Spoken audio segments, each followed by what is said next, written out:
Some places carry secrets too heavy to bury.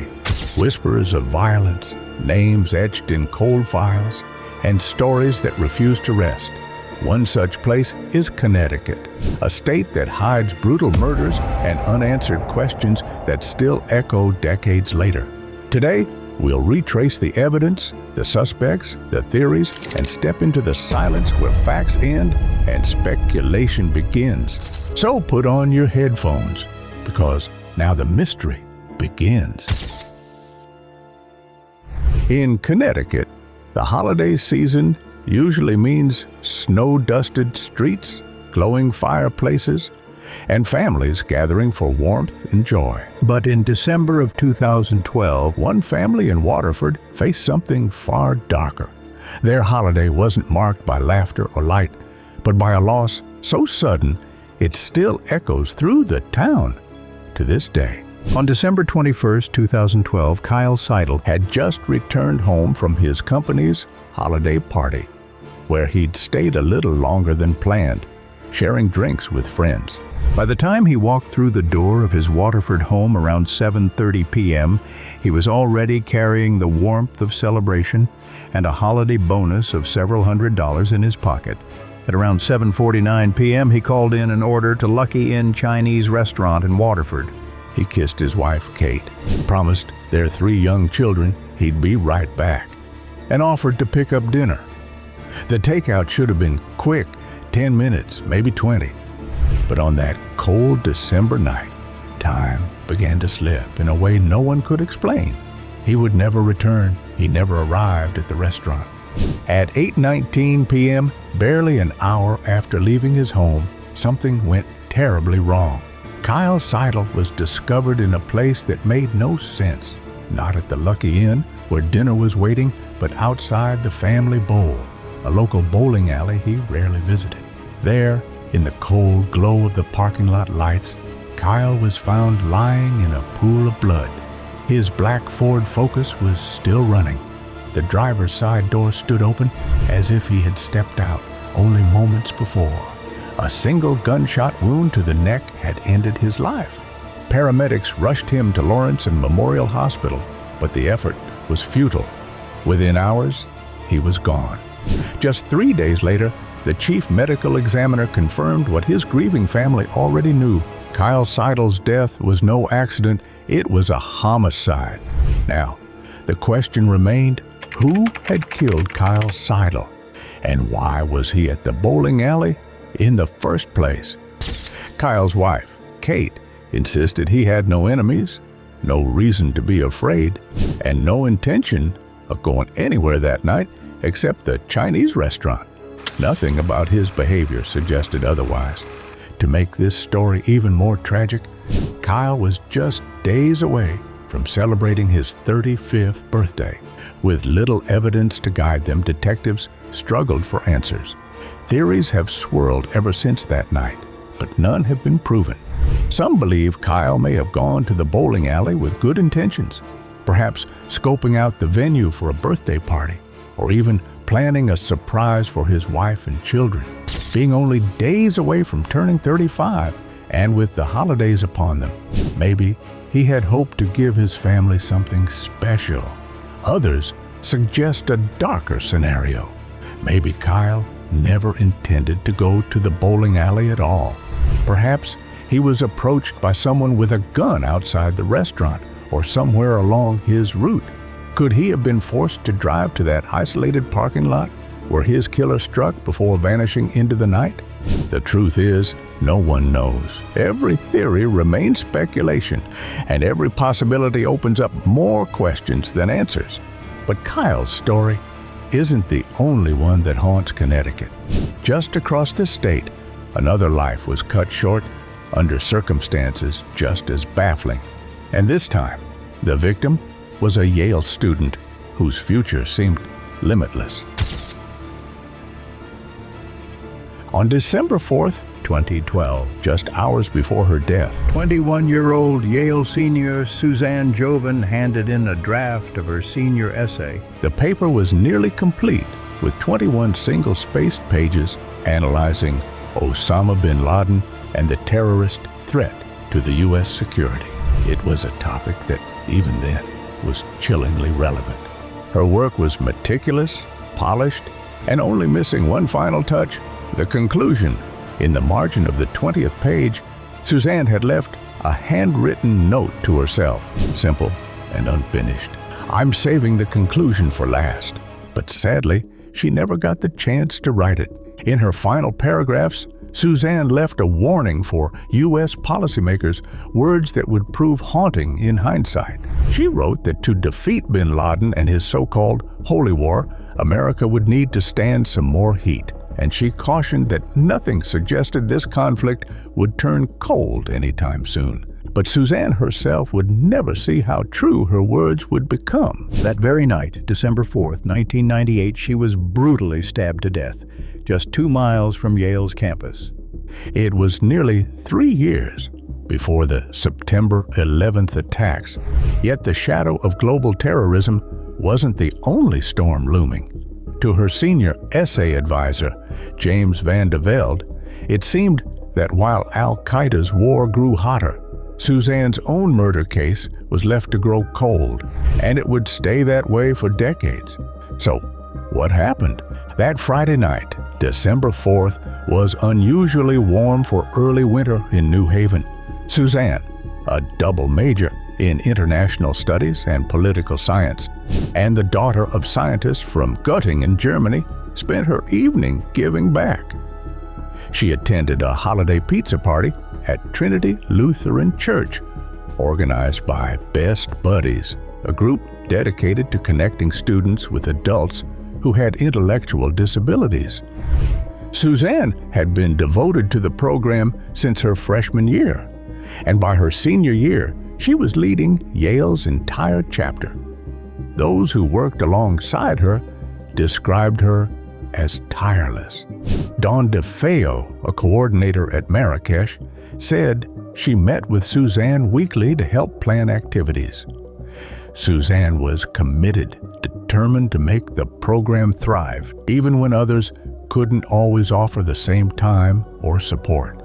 And because no volunteers were available that night, Suzanne borrowed a Yale station wagon so she could personally drive several of the Best Buddies participants home. It was a small act of kindness, the kind she was known for. By 9:25 p.m., she was spotted again. A classmate, Peter Stein, remembered running into her on Old Campus. She told him she had just returned the station wagon keys and was heading back to her apartment on Park Street.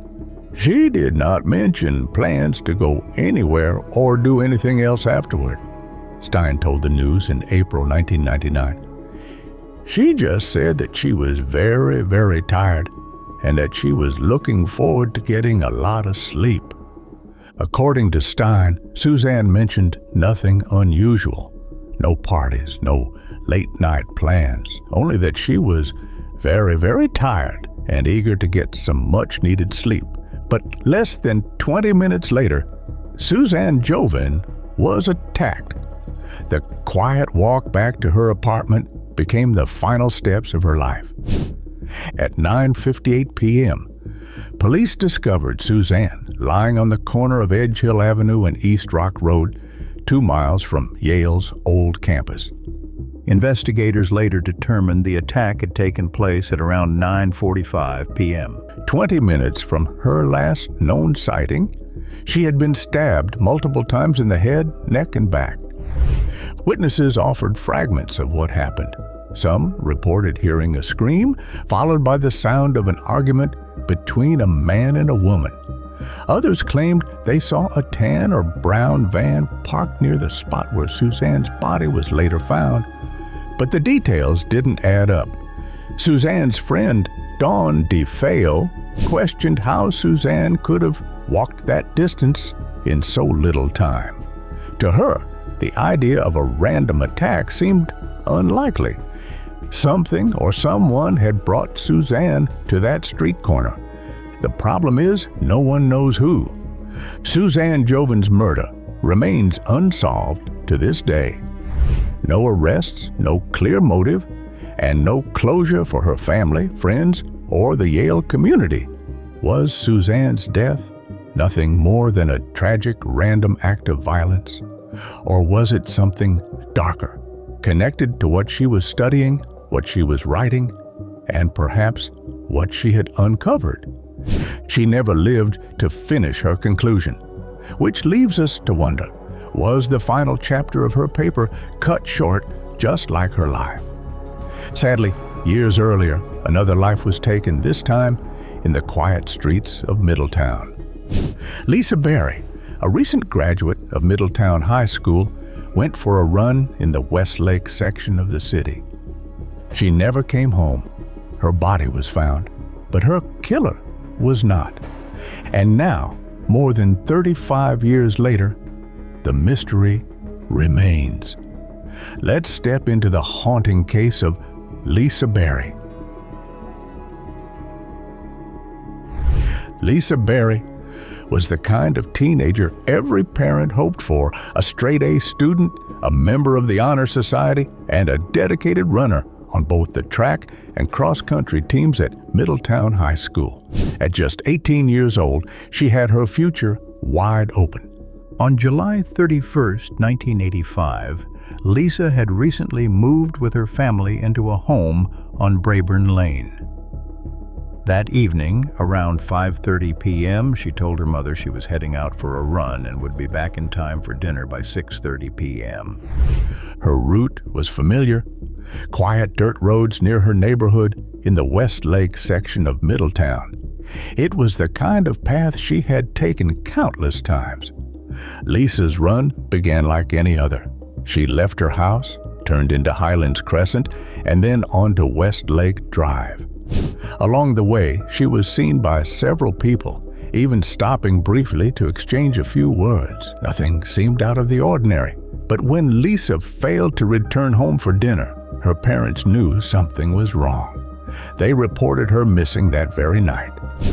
By the next day, August 1st, the search ended in heartbreak.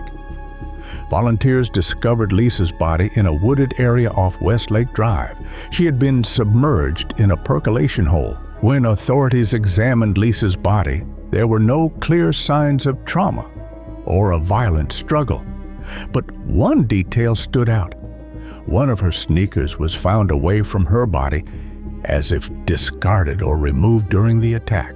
Police quickly launched an intensive investigation. Family members, neighbors, local residents, even known criminals were interviewed. Dozens of leads were pursued, but no one was ever charged. For Lisa's family, the official explanation has never felt right. Her brother Bob expressed doubts from the very beginning. "My sister knew how to swim before she could walk," he said. "All of us grew up down the beach. For her to drown in a hole that was less than 3 feet, it doesn't make sense." The Middletown police never let Lisa's case fade away. As years passed and detectives retired, new investigators took up the file, determined to bring answers to her family.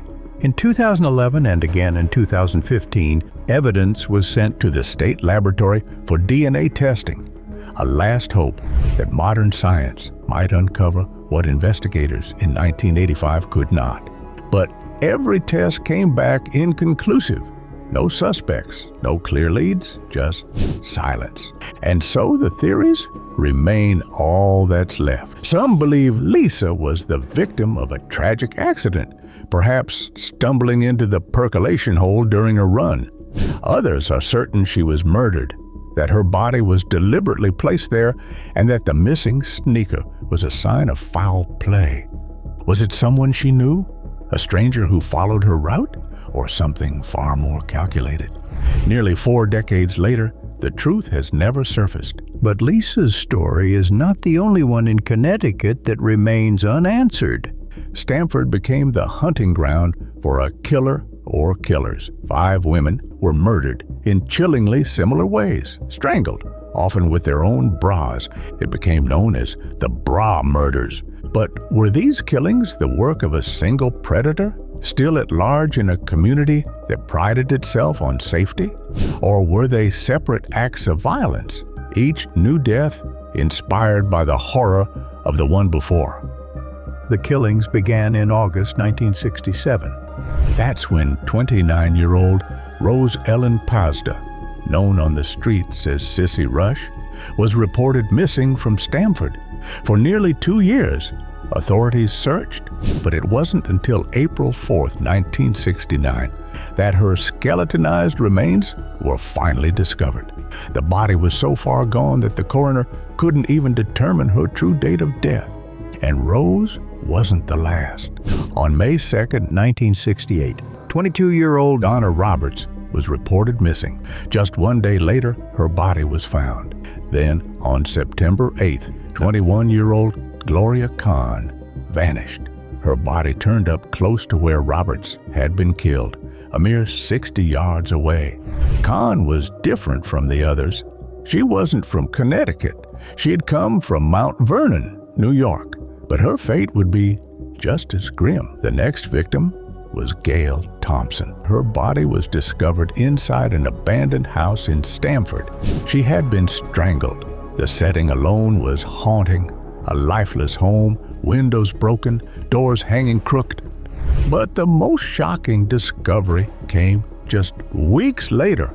Two motorists driving along Merritt Parkway pulled over to take a quick break on their way to a football game. What they stumbled upon would end up being the final confirmed victim of the so-called Bra Murders. Inside a trash can, discarded like refuse, lay the body of 34-year-old Alma T. Henry. Her case shattered the pattern. Unlike the others, Alma wasn't a worker. She wasn't struggling with addiction. She was a mother of 4, living with her husband in Southfield Village, a low-income housing project. She had a life, a family, a routine, and yet she too had been strangled. Investigators quickly noticed something chilling. All 5 victims had been found within just 400 meters of one another, clustered along the Merritt Parkway. And in 3 of the cases, Donna Roberts, Gloria Kahn, and Alma Henry, their own bras had been used as the murder weapon. In April of 1969, the Stamford police received a strange phone call. The man on the line introduced himself as a preacher named James Miller and claimed he knew where the remains of Rose Ellen Pazda could be found. But when investigators traced the name, they didn't find a preacher. Instead, they uncovered a 42-year-old man from Norwalk, Benjamin Franklin Miller Jr. Miller's background immediately raised red flags. Born in Illinois, he had moved to Connecticut in 1948, drifting from job to job. His past was troubled, recurring stays in psychiatric clinics, signs of severe mental illness, and arrests that painted him as unstable. When police brought him in, Miller confessed to the murders. But things quickly unraveled. Members of Stamford's black community, already distrustful of the system, believed Miller was just a scapegoat, a convenient man to pin the crimes on. Their doubts deepened when Miller recanted, claiming police had coerced him with threats of violence, humiliation, and even the loss of his family. At crime scene recreations, he gave conflicting details and often got basic facts wrong despite knowing the area well. The courts eventually ordered a psychiatric evaluation. The results were clear. Miller suffered from a severe personality disorder and hallucinations. In 1973, prosecutors dropped 2 charges, and Miller was acquitted by reason of insanity on the others. Instead of prison, he was committed to a psychiatric facility where he would remain for the next 25 years. But his trial didn't close the case. It only deepened the mystery. Was Benjamin Franklin Miller truly the predator behind Stamford's Bra Murders? Or had police forced a mentally ill man into a false confession while the real killer vanished into the night, never to be caught? To our final death mystery of today is a case that shook a quiet shoreline community. On a cold March morning in 2010, Madison police received a call that would change everything. At 11:25 a.m., they responded to 44 Middle Beach Road West. What they found in the yard wasn't just tragic, it was horrifying.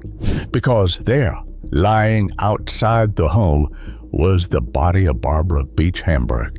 And just like that, another mystery began.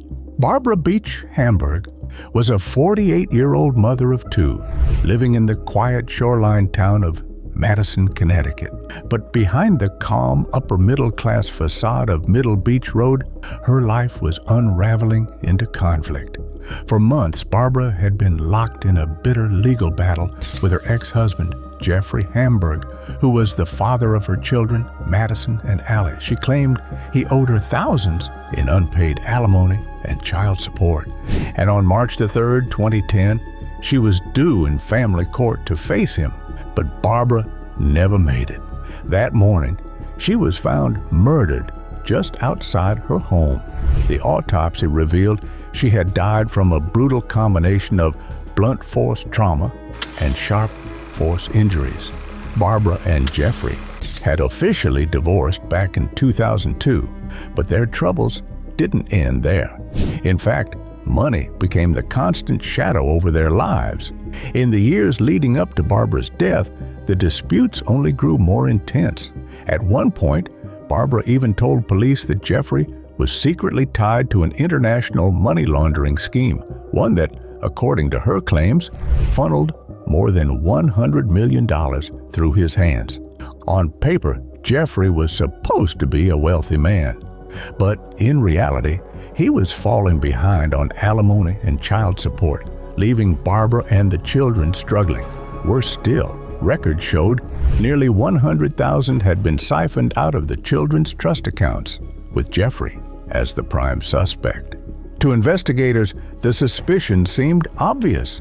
A bitter divorce, financial betrayal, and an impending court hearing set for the very day Barbara was killed, all the signs pointed back to Jeffrey. Yet, the evidence told a different story. DNA recovered at the crime scene didn't match him. And without that direct link, the case against him began to unravel. Authorities speculated that Barbara's death may have been a crime of passion, the result of anger boiling over into violence. But without strong evidence, the theory stalled. The leads went cold, and what might have been an open and shut case slipped into uncertainty, leaving Barbara's murder officially unsolved, and her family without answers. Another theory, one that continues to linger in whispers around Madison, is that Barbara's murder may have been tied to her involvement in a local pyramid scheme. Known as a gifting table, the program operated much like a Ponzi scheme. New members bought their way in, while the money flowed upward to reward those already sitting at the top. To join, women paid $5,000 at what was called the appetizer level. As they brought in more recruits, they advanced through the stages, with the ultimate goal of reaching the dessert table, where they would walk away with a $40,000 payout. According to court documents, Barbara had become involved in this network in the years before her death. One theory is that the organization, or someone who opposed it, could have targeted Barbara. Much of this was kept from Barbara's children, leaving far more questions than answers. Barbara Beach Hamburg's murder remains one of Connecticut's most haunting cold cases. More than a decade has passed since that March morning, yet the mystery still lingers. No arrests, no convictions, no justice. Was her death the result of a bitter financial dispute with her ex-husband? Or could her involvement in the secretive gifting table have put her life in jeopardy? Perhaps it was neither. Maybe Barbara stumbled into something far more dangerous, something no one has yet uncovered. So, which of the mysteries stayed with you the most? Tell us in the comments below. And if you're ready for the next descent into the unknown, subscribe, because the next mystery is closer than you think.